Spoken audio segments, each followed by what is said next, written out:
For the next hour, you're going to see a video of Fiona's 2013 to 14 cruise.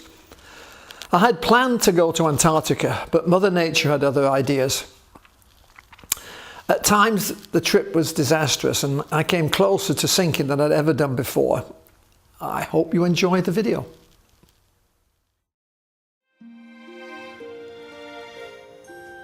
Fiona left Long Island in early July 2013, and myself and Wade sailed across to the Azores and then on to the Canaries. Unfortunately, in the Canaries, Wade discovered his family had a serious medical problem.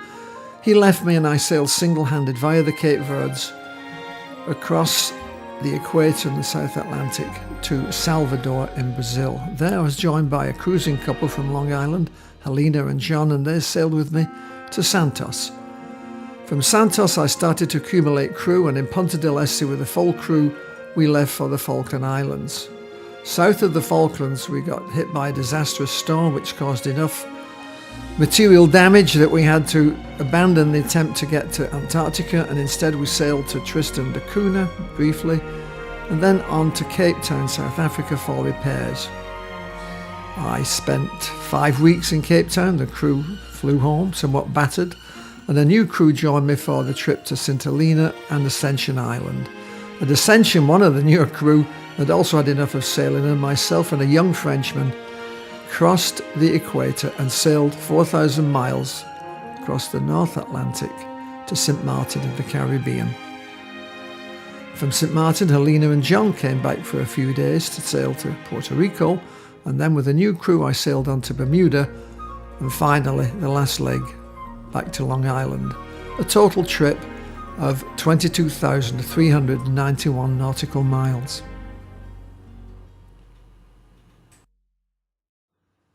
The weather in the Southern Ocean is dominated by circulating low-pressure cells which rotate clockwise around the South Pole.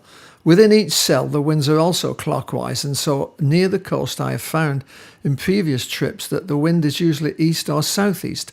I'd hoped to use this to propel Fiona around the world heading west, and when getting a beam of South Africa, head for Cape Town. For all my biannual cruises, there's a traditional party at Weeks' Yard.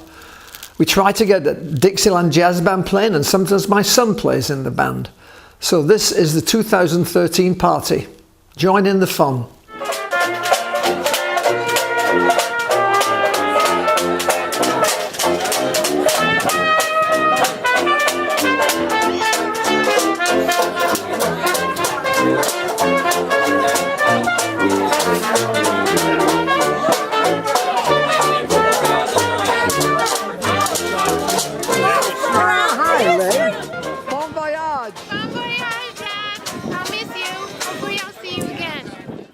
On the 5th of July 2013, there's Wade, who's crewing to Uruguay, and my son Colin, and we're getting ready to shove off in about an hour.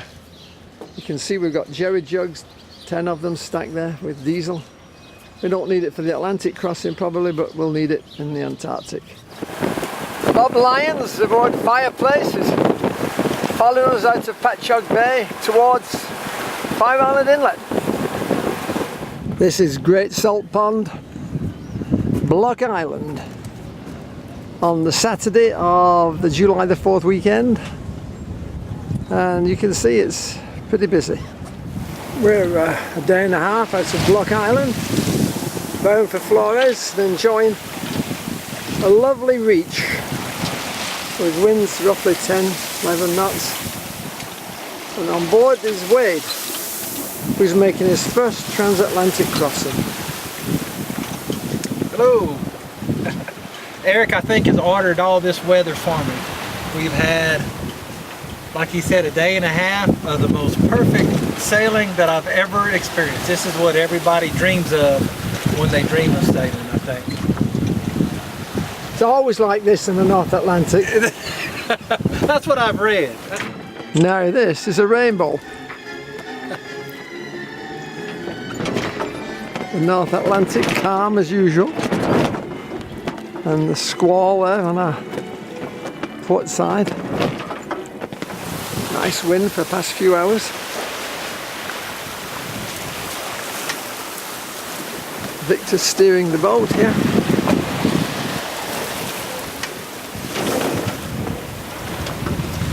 Good old Victor. Doing a nice job. Amazingly good. This is our tour of Flores and Fonseca. Mr. Fonseca there is the taxi driver, and Wade, other tourists up there. And this is one of the highlights, of course, the caldera, the remains of the volcanic crater that helped form the island. All these islands are volcanic, of course.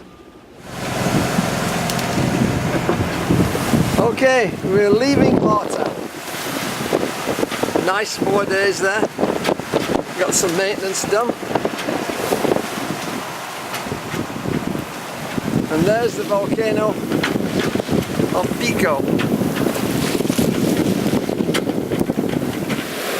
We're running downwind through La Gomorra from Puerto in the Azores, and this is our start of our second day. The morning of squalls, and it's cleared up to give us this nice, brisk, clear, high pressure type of day. Unfortunately, when we got to the Canary Islands, Wade discovered that his son was seriously ill. He left, of course, to go back to join the family, and I had to single hand to Brazil because the window in Antarctica is very short, 4 to 6 weeks, and I left La Gomorra, Canaries, via Cape Verde to go to Brazil, a 3,600 mile leg by myself. Here's a shot of me sailing solo about 1,000 miles from La Gomorra to Mindelo in the Cape Verde Islands. Well, it's Friday evening. I hope to arrive in Mindelo on Sunday. A nice wind has come up. This is the marina at Mindelo. If you can compare it to 2 years ago, it's very deserted. And we're going to turn the boat end for end. The dockmaster got me to put the bow in first, and the problem is that the dock is so low. I have to do gymnastics to get down off the bowsprit.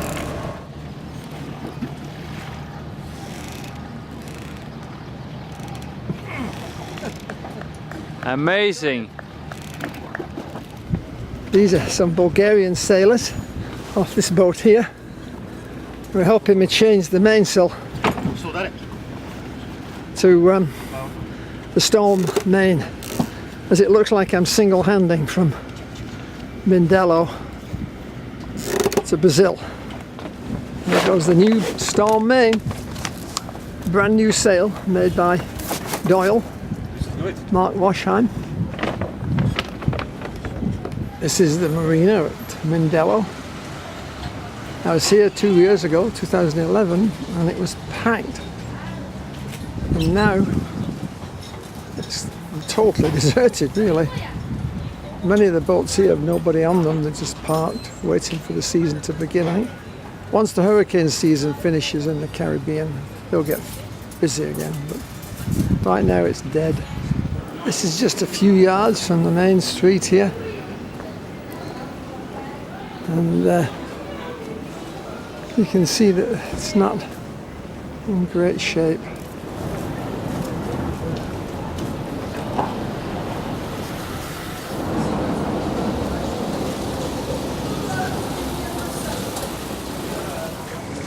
My chance for a last ice cream.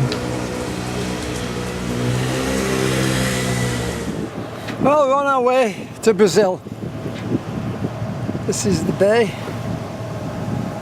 that forms the Mindelo port, known as Porto Grande, actually. And George is running the boat. He's got a brand new belt in him. I put it on a couple of days ago. That should get us to Brazil okay. The haze here is caused by sand blowing off the African continent. It's not too hazy today, but some days it's very hazy. This is ghosting along about 150 miles south of the Cape Verde Islands. You can see we've got a wind speed there of about 8 knots, which is not really that much, but there's also no sea. See, the sea is quite calm. We've got full sail, except of course it's the storm main, which is a small sail. So here I am sailing alone, helped by George. Well, you might think this is the doldrums, but we're 5 days out now from Cape Verde's, not seen much wind, and this is typical cruising life.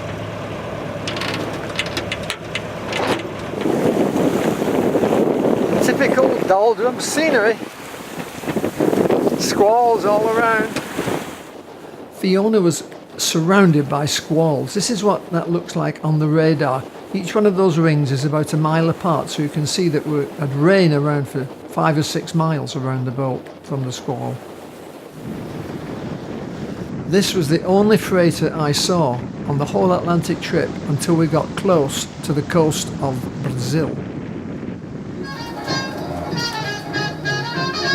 Here's a few snacks, including spam, and of course some rum and juice, apple juice. Glenn Miller playing. And what time is it actually? It's only 5 to 5. I anticipated by 5 minutes, so the cruising life. An ocean-going boat falls apart all the time. In this clip, you'll see me trying to repair the inverter, a device that provides 60 Hz, 120 volt power for smaller auxiliary electronics. While I'm doing this, George, the autopilot, is sailing the boat. I've discovered over the years that the captain has to be cook, bottle washer, mechanic, electrician, and even sometimes junior doctors to function on the open sea. As George steers the boat, I started on a typical maintenance chore at sea. In this case, repairing the inverter, which provides 120 volt 60 Hz for other equipment. There's the trusty soldering iron warming up. The camera's panning round to the inverter itself. I've taken the case off, and there's my trusty meter. Fortunately, I was able to fix it this time. As Fiona got close to Salvador, I began to encounter coastal freighters heading both north and south. I had sailed nearly 3,600 miles single-handed from the Canary Islands. This is the recreation area of Salvador and where the rich people live. This is the Q flag, which shows I need customs and medical clearance to enter a foreign country. At Salvador, I was joined by John and Helena, Long Island sailors. Here we are taking the tender ashore at Ilias to the local yacht club. There's Helena and John. Yes. I just said, there you are. Yep. Hi, here we are. Here's the cathedral at Ilias.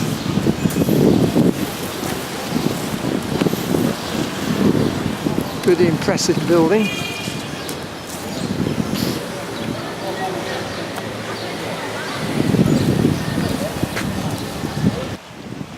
Forgotten the name of this island, but it's a bird sanctuary, and you can see birds all over the place.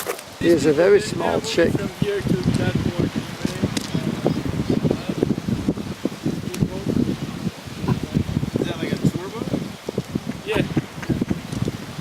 What's feeding?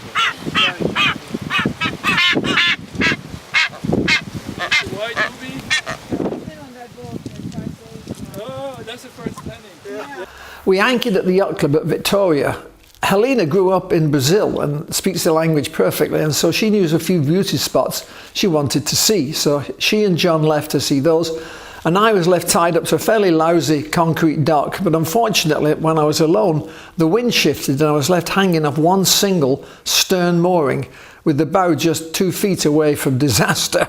So you can see this on the next clip. This is the yacht club at Vitoria. The crew went ashore to do some sightseeing, and the officials at the club had given us a rather exposed place to tie up to, just off a concrete dock. The wind switched and became quite strong, and I was rather scared that if the one stern line that we had out let go, the bowsprit would be up on the concrete dock.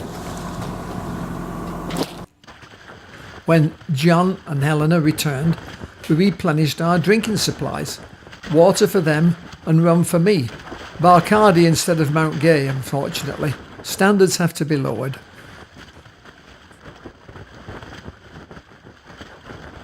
Sailing down the South American coast, a major turning point is Cabo Frio.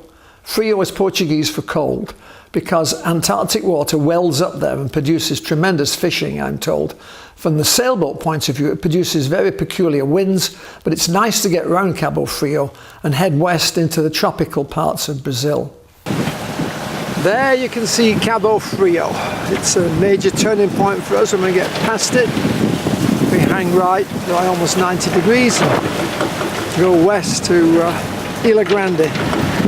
We should be there tomorrow. It's been a struggle to get down here. The weather's not been too good for getting here. But if we can round Cabo Frio, it's a big deal.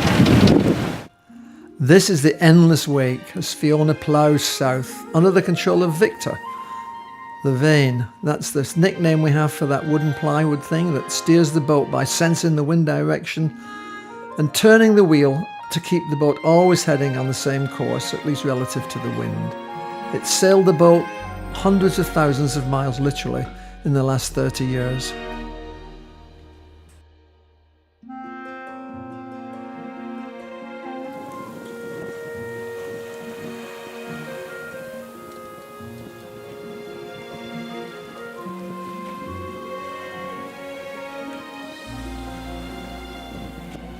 This is Albrohos on Ilha Grande. Lovely little village, devoted entirely to tourism. All these fake schooners take people out mostly from the Rio area, which is about 70 or 80 miles away.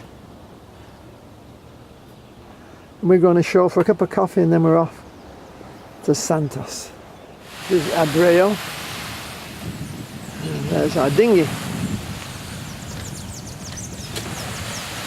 With the everlasting seagull engine on it, which we persuaded to run today. This is downtown Albrohos.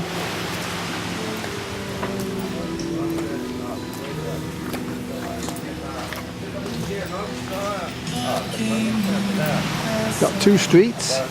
Here's Helena and John heading for breakfast. Are you going here? Yes, we're going to the padaria.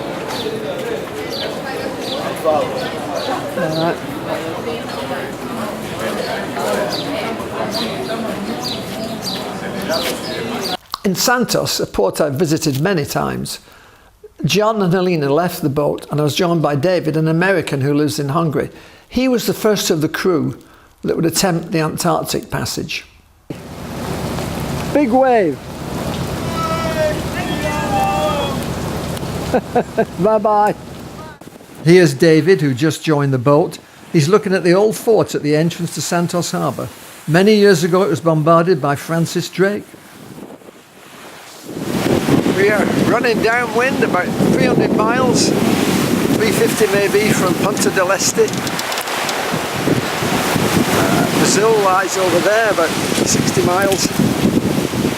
And we've had strong winds on the stern for a couple of days now. There's David, cool, calm and collected, on watch. This is the actual Punta del Este, the point, eastern point. And the River Plate is dead ahead here. And the town, Punta del Este, in the mist, spreads along the shore there. And it's been an over 8,000 mile struggle to get here from New York. But this is the jumping off point for the Antarctic leg. This is when the fishing boats come in to Punta del Este each morning. And the men and women here clean the fish and sell them to people who come by to get absolutely fresh fish.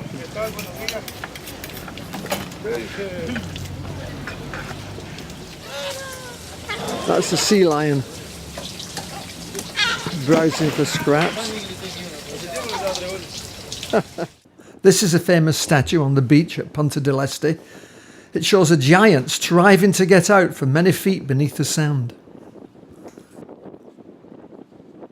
This is the crew that have assembled at Punta del Este for the Antarctic leg. On the left is Eric, David, Bob and Simon. Bob is learning how to do celestial navigation.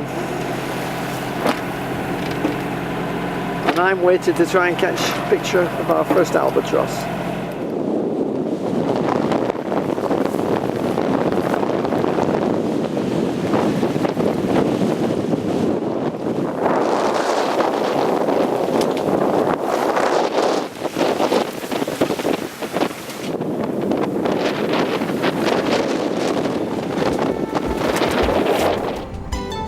On any ocean voyage, it's always fun when a pod of dolphins finds the ship. Here's a group of them looking for food and giving us some entertainment at the same time.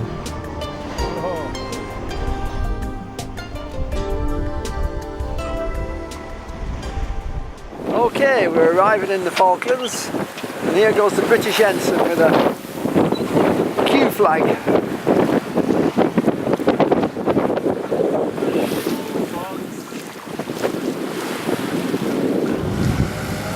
This is a general view of Fipass, the Falklands Interim Port and Storage System. It stands for Fipass. There's the Harbour Master's office. And here are two charter boats, Australis, I forget the name of the other one, run by a German guy. And then there are two cruising boats behind. There's Fiona there, and a Belgian boat. Simon and Bob are rebolting a chock for the dinghy. Just give me a big smile, kids. David is making a cover for the aft hatch there with one of those planks on. David's job was to make a cover for the aft hatch. He's using one of the many power tools we carry on board to make repairs or fabricate things like this hatch. Strong wind has come up. Simon is rigging an extra line there, and here's a Belgian boat run by a Frenchman. Simon there, and a guy came and anchored there this morning. And frankly, I wondered why he did it. It's going to be a rough night for him there on that anchorage. Bob is filling the diesel tank before we leave. This is the Seamen's Centre at Fipass, and a great spot, snack bar, toilet, showers, laundry, books, television. David is running the camera. He's going to take a shot at the snack bar here, and through the window you can see Stanley Harbour and Fipass in the distance. Great spot this, and it's run by a nice lady called Betty, who looks after us and gives us free coffee and tea whenever we show up. It's also got Wi-Fi too, should have mentioned that. This might be called the centre of Stanley. There's the Globe Tavern and the Jubilee Villas here, famous Victorian villas. And here's the main dock. The captain of the Belgian boat tied up next to us at Fipass organised a little party the day before we left. Several sailors from around the island came to tell us what they thought about our trip. The trick in sailing to Antarctica from the Falklands is to leave when the low is in the right place. When we left, we had 30 knot winds from the west, which would have been a beam reach and very nice. However, the low stalled to some extent and intensified, so that in our position we experienced 75 knot winds on the nose, which was no good at all.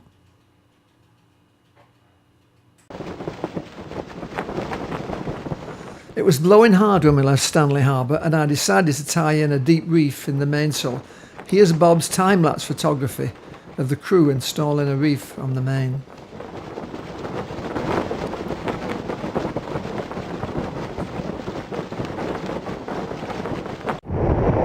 Deeply reefed, heading south to Antarctica.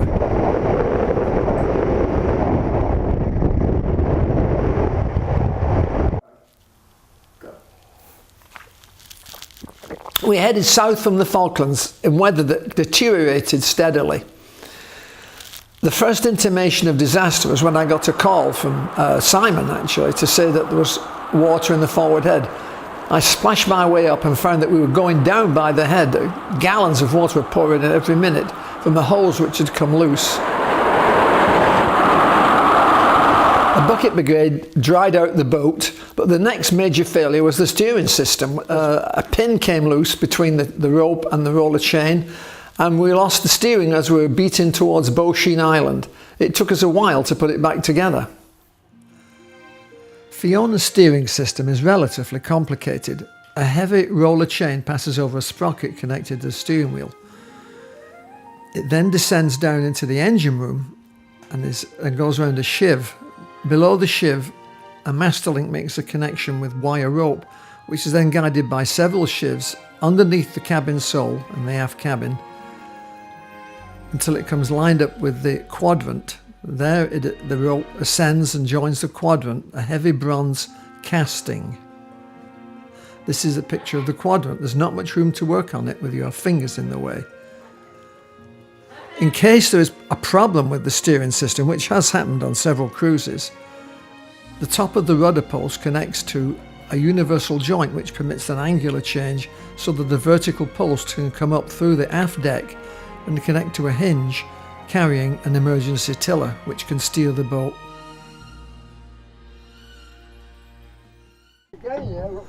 Not long after the flood, we found that the steering system had failed. Believe it or not, the boat sailed quite nicely without the rudder being connected to the wheel or the autopilot. Here we are tightening up the U-clamp on the wire rope which required to be moved. And this was the first of several failures. The next was the staysail blowing out. Here's a shot of it taken later on when we were repairing some of the damage. And when we got to Cape Town, we unrolled it, and this you can see left it completely unusable. After the failure of the staysail, I assessed the situation, and bearing in mind the enormous stress that had been put on the steering system, I decided it was foolish to carry on to Antarctica. I changed course for Cape Town, 4,000 miles downwind, where at least we could get good repairs. Well, we're just above 50 south, and the steering broke again. I think it got really overstressed in that storm we had south of the Falklands, because this is the second time that something's failed in the last couple of days. And here you see the problem. The chain is broken. What we're going to have to do is grind this off, knock out the pin, and then insert the last master link on the boat. Well, this is the other end of the brake there. Actually, the brake is here. There. I'm going to take your master link out and we'll reconnect this to the old piece. A second failure of the steering system occurred when the link in the roller chain literally fractured. Here we are splicing a new chain and threading it through the pedestal. The quadrant was held over by the tiller so we could work safely, but then the universal joint fractured, blew up, and you can see from pictures here that it was totally irreparable. I remember having very dark thoughts as we lay hove to with the steering system broken and the universal joint broken. It left us with no steering whatsoever. The nearest land was South Georgia Island, a few hundred miles away, but it was no haven anyway. And so it was virtually essential to get the steering system functional again, and we used our last of our spare parts to do that. We thought we got everything licked and that we could relax. Heading for Tristan da Cunha downwind in the Southern Ocean.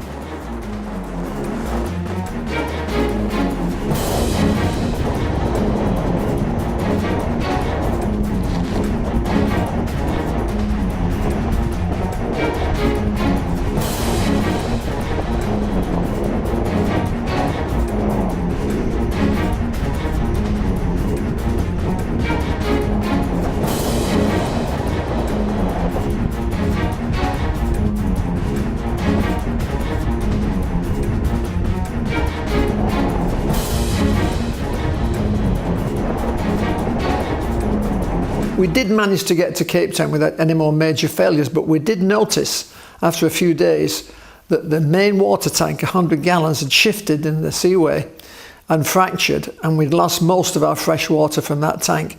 So in fact, proceeding to Antarctica instead of Cape Town would have been very, very dangerous. December 14th, we're having our 5 o'clock toast. Happy hour. Yeah, so the cruising right. Heading for Tristan, when we re-established email, I discovered the ice in the Antarctic was further north than it had been for many years, and our original plan was not feasible. This is the outline of Tristan da Cunha, below the clouds, as we approach, all the way from Port Stanley. Simon at the wheel, and we're looking for a place to drop the hook. Here's the riprap at the village of Edinburgh on the island of Tristan da Cunha. At Tristan, we used a Japanese outboard for the first time this cruise, and we had difficulty getting it going. Here's Simon testing it out. The harbour master wouldn't let us land because of a public holiday one day, and the next morning it was too rough for us to get ashore. We raised the anchor with difficulty because of all the kelp that was there. This is the bane of our trip from Tristan da Cunha to Cape Town. No wind. See the sails banging all over the place.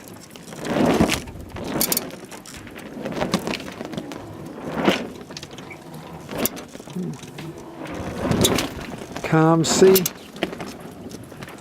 The log reading 0.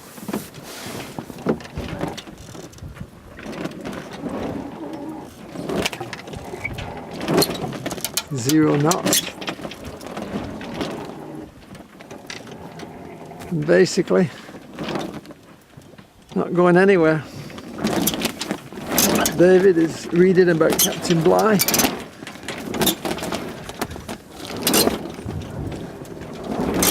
Comparing him to me.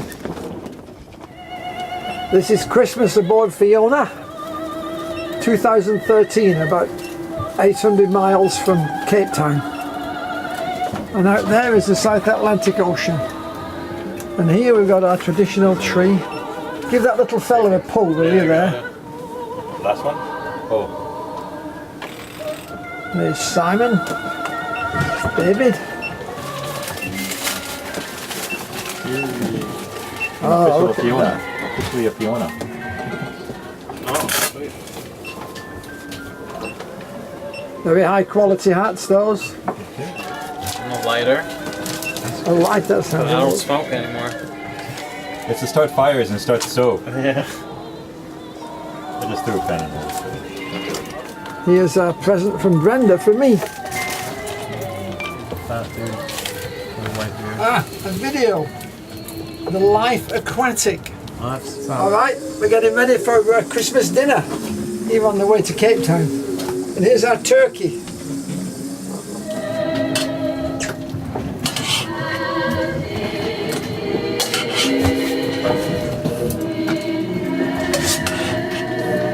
That's fine, small amount. Kids want any more than that? Okay, here's Eric getting his beard trimmed up for Cape Town.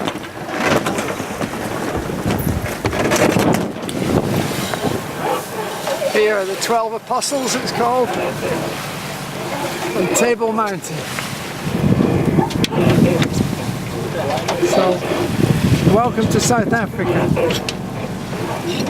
We're entering the busy Cape Town harbour, not knowing quite where we're supposed to go. There's Table Mountain. And the yacht club is down here, I think, if I remember, from about 10 years ago. This is the scene at the Royal Cape Yacht Club.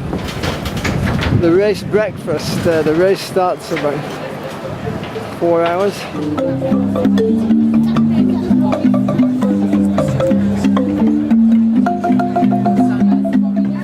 Competitors are leaving for the starting line of the Cape to Rio race. This is one of the major international yacht races in the world. Pretty good, these guys. See them playing on blocks of wood.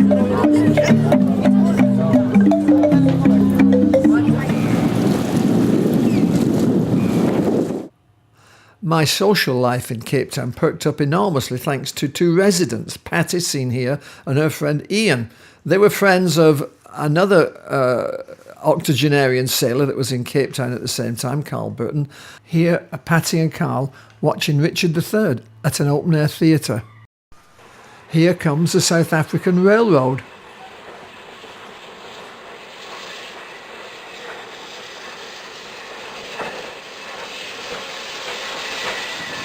This is the rickety train that we came on from Cape Town to Simonstown. Simonstown has been a naval base for many years. It's about an hour and a half on the train from Cape Town, which costs all of $3 return. We're going to take a tour of this submarine here.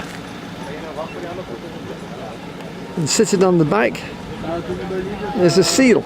This was a hunter-killer submarine that had to take people up onto the border because it was used in the South African border war. We greatly enjoyed taking the rattletrap train from Cape Town to Simonstown. The crew went to look at a penguin colony on the beach, the only one that there is in South Africa, but I went to look at the wonderful art galleries. Simonstown is a real artistic colony. I was very taken by a painting called The Can-Can Girl, and I, after some negotiation, bought it but discovered it was painted on board and I couldn't roll it up. So in fact the lady came back with me to New York in the aft cabin, 6,000 miles. We spent 5 weeks in Cape Town repairing the boat. The usual procedure were repairs in the morning and sightseeing in the afternoon. My son Colin FedExed a large number of spare parts from the States. One afternoon, David and I took the cable car to the top of Table Mountain. This requires careful timing, as much of the time clouds or high winds prevent the car from working. There's a wonderful view from the top, and here's the beach to the south of Cape Town, which you can see from the top of the mountain. And here's the winding house there, that's got the big machines that pull the cars up. You can see the yacht club there, just about in the centre of the picture. More shots from Table Mountain. This is 1,660 meters. Okay, we're leaving Cape Town finally after more than a month of repairs. Here's Matthew, Frenchman who joined the boat, and John, Canadian, who joined the boat. And there in the distance is Table Mountain with what they call a tablecloth on it. Matthew caught a fish. Ta-da! There you go.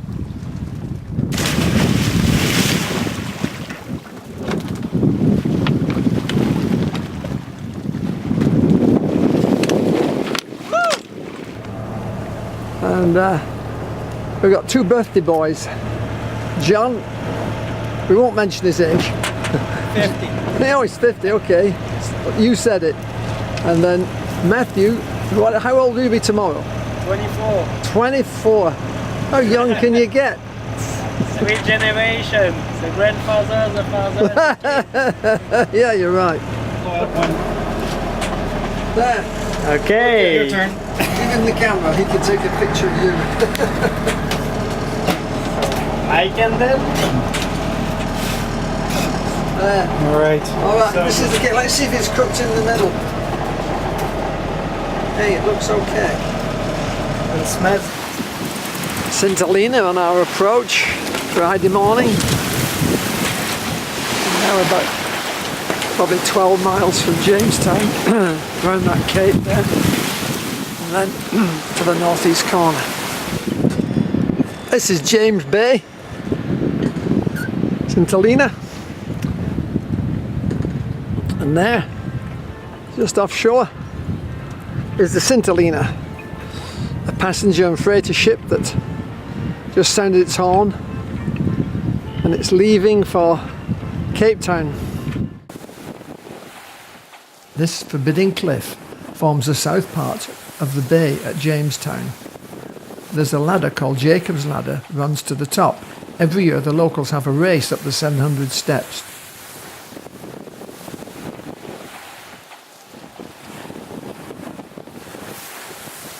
In the old days this was a castle with the entrance there. Here's the moat and the battlements. And there's the Union Jack. There's the prison. And here's the church. And this is the main street of Jamestown.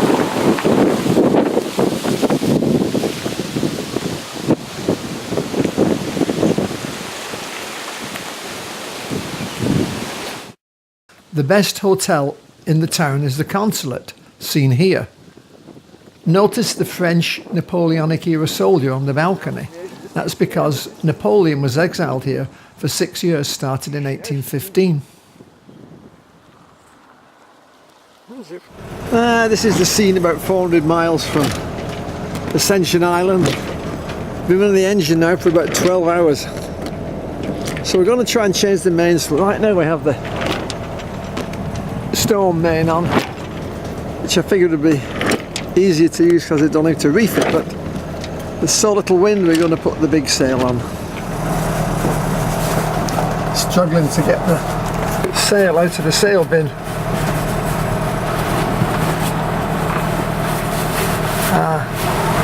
Great, what does it say on it? Main. Aha! You found the main, so that's what we're going to put on then.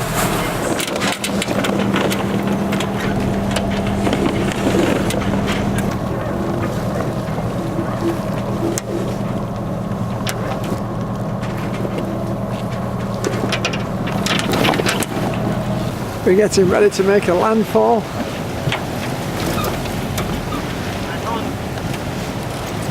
And here's Ascension Island on our starboard side.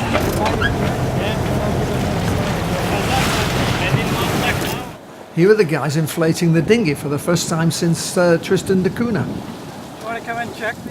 This is a view of the old fort here on Ascension Island. You can see that basically the island is a vast cinder.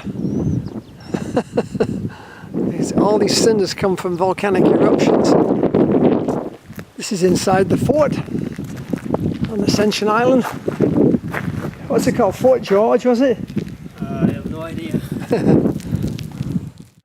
The beach at Ascension Island has been a breeding ground for leatherback turtles for millions of years, and nobody's allowed to actually go on the beach.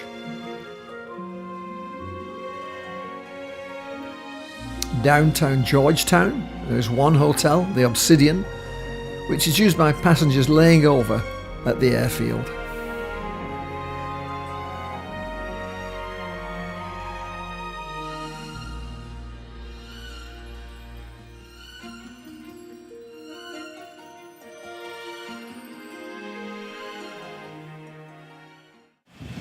Here's our Land Rover. We're making a tour of Ascension Island, and this is a lava field here, which is typical of much of the countryside. Just big, huge cinders that have come down, and then these trees have, over the years, found a little home.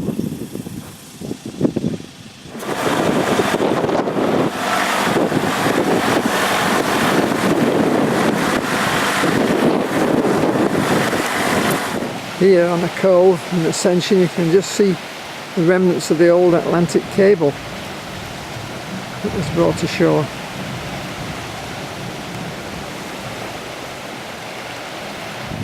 Here's a nice swimming cove, surrounded by lava.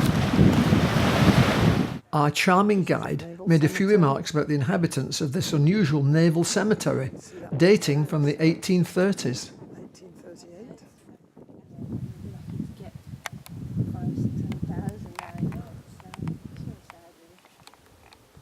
So let's go up to more cemeteries? Or? We're heading up Green Mountain. At the top is a surprising rainforest, suggested by Charles Darwin when he visited here in the 1830s.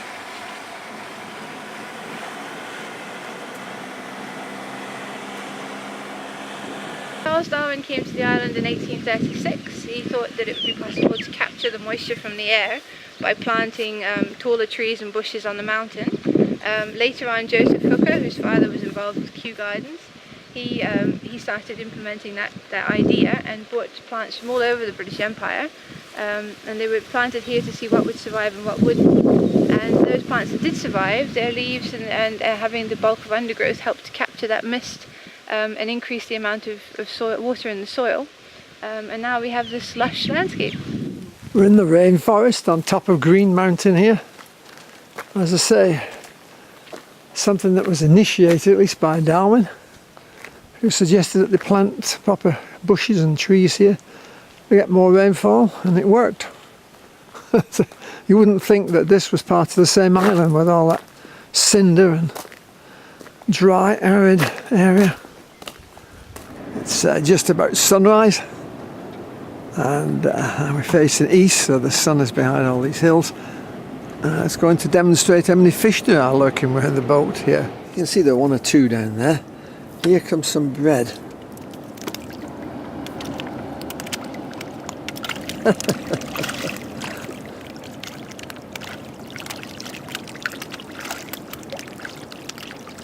They've got big teeth, these fish too.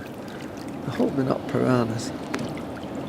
Unfortunately, while we were in Ascension Island, John decided that he'd sailed far enough, and he got a ride on the weekly RAF plane that flew to England from there. That left Matthew and I with the job of sailing the boat 4,000 miles to St. Martin in the Caribbean. Change is the enemy of all cruising boats. Week after week, cloth, rope, rub on things and finally break down.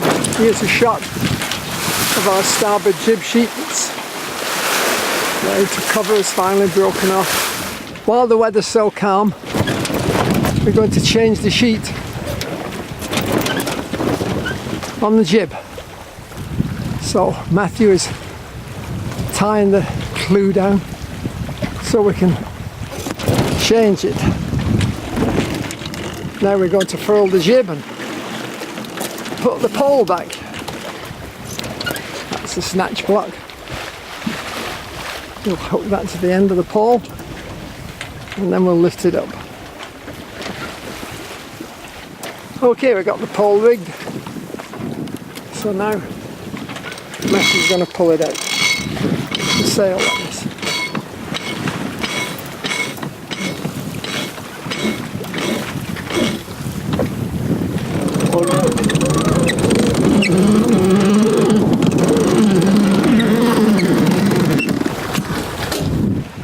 And here we are, sailing wing and wing, with a very light wind,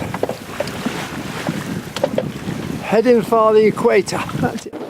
This is typical doldrum sailing, no wind at all, and the mainsail slatting about, wrecking itself usually. We are 25 miles north of the equator. It's a squally morning, but the squalls have brought along a wind and we are actually sailing. Believe it or not, we passed a ship.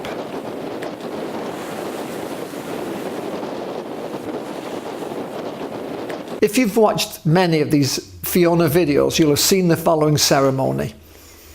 Many times a crew member has not crossed the equator before, and Father Neptune is required on board to induct him as a son of Neptune. We just crossed the line yesterday, so I'm Father Neptune, in case you forgot. And this is happy hour. Do you want to hold that for a minute? Having crossed the line, Matthew. Yes, You're now sir. a true son of Neptune. And here's the certificate to prove it, which you can read. Is that one, man? Yes. You can read to the assembled throng. So, 15th of March 2014. This certifies that Matthew Thiebaud, myself, crossed the line at 28 degrees 31 minutes west. Signed Eric Forsyth, Captain. So there, we've done it again. Father Neptune sent us another pod of dolphins for us to enjoy their gambling round the boat. Typical trade wind sailing. 15 to 18 knots of wind on the beam, more or less. And puffy white clouds in the sky. Every day we get a weather forecast on shortwave radio. It's known as a GRIB, gridded binary that stands for, and it's a digital way of transmitting information about the wind over shortwave. All right, I've downloaded the signal from the station in Lunenburg. There it is, and if I click on this icon here, it will display it there. I can blow it up, and I don't know if you can see that, but it shows the wind vector. That's 10 north, and that's 45 west, so that's, and we're about 46 and 10, so we're about where that cursor is there. And you can see that we've got 15 knot winds, because a big barb is 10 and a small one is 5, so that's 15 from the northeast, which is typical trade wind sailing actually. One of our pleasant chores when we're on a long voyage is to bake some fresh bread every day. The smell permeates the cabin and makes us all feel good, and of course we get a lovely sandwich at lunchtime.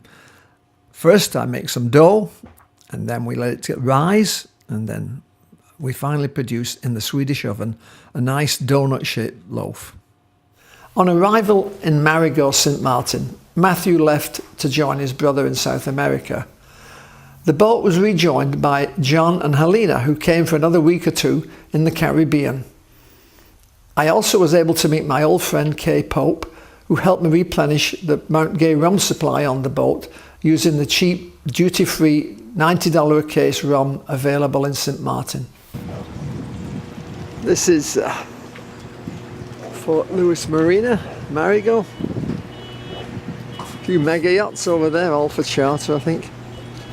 Nice big schooner over here. And here's Fiona. When Edith and I first visited Marigot, the 62, 63 era, all the houses in this village looked like this, and Port Royal was a swamp. And now there's just a couple left with the tin roofs and the balconies. They'll probably disappear in the next few years. This is the symbol of Marigot, the bronze pelican, and beyond are the little stalls that sell gewgaws to the tourists. And then down the road is Serafina's, where I went for breakfast every day for fantastic croissants and coffee. This is Serafina's. Croissants, coffee, pain chocolat.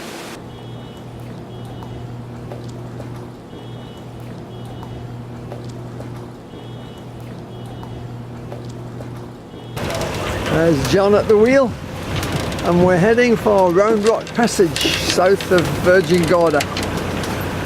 That's Virgin Gorda there. And right immediately on our starboard is Round Rock. We are approaching Anegada.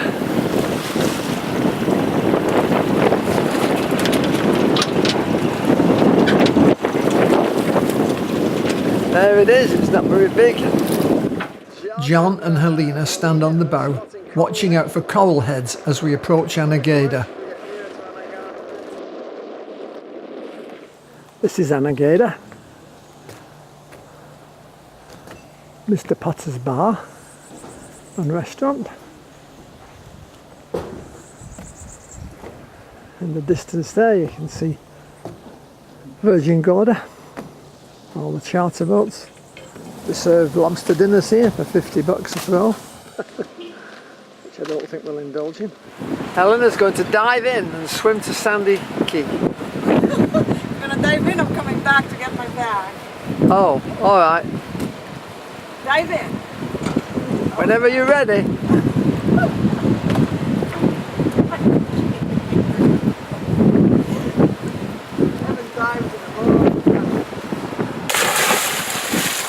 There. As I predicted. You lost all your bits and pieces. If you've watched many of Fiona's videos, you'll have seen Fox's Bar and Jos van Dyke many times. In fact, when Edith and I first visited this island in '62, there were only a few disconsolate West Indians lived there. But over the years it's developed, and Fox's is now a major watering hole for the cruising fleet. This is Fox's Bar at Jos van Dyke, a rather famous watering hole. Helena and Jack, John. Unfortunately the bar's full of kids. It's gone downhill a lot. At Fajardo, we were back in the USA, at least in Puerto Rico, and the marina was so big that they used golf carts to get around.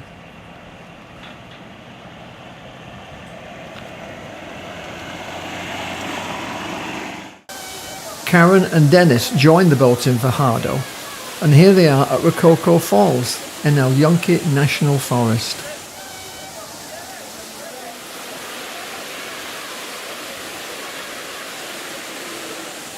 By climbing to the top of this tower, nearly 1,600 feet up, we get a wonderful view of the forest canopy.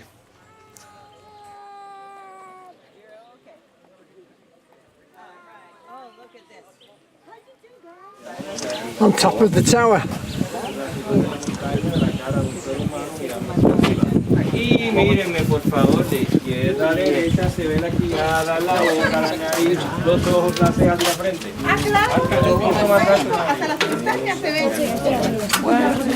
Here comes Eric, our intrepid jungle explorer. El Yunque means the rainmaker, so there are lots of waterfalls in the forest. This is on the way to Bermuda, about 23 north, and you can see it's just calm. There's Dennis doing his watch, not much to do. We've just got no wind, and according to the forecast we're heading into a big high with even less wind. This is the trophy room of the Bermuda Yacht, Royal Bermuda Yacht Squadron. Karen and Dennis are admiring the models. I'm sure they don't like me taking pictures, but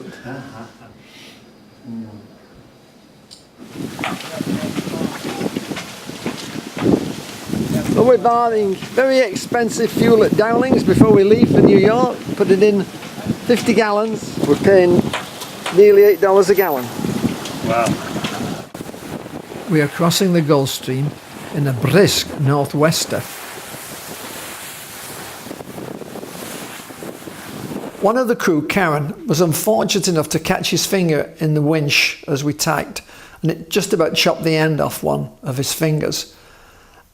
I got extremely good advice from a doctor friend of mine, Charles Stark, via Iridium Radio, about the proper antibiotics to give him, and he also made the suggestion that I could glue the part back with super glue. I tried this, and to my amazement it has worked. I saw Karen after several months and the finger has regrown and is fairly functional. Yesterday Karen was unfortunate enough to get his hand in the winch, and he did a job on the end of his finger. Basically the end of his finger below the nail just got cut off, and what we've done is push it back with that plastic cover and hope it will attach itself back to his finger. As we enter the Patchogue River on returning from Bermuda, the familiar sight brought home to me that I'd sailed more than 22,000 miles. and to my intense personal disappointment, I did not achieve my goal. Ah, there's the old barn at Weeks' yard. We're swinging round to port to enter the slip at Weeks. The trip is over.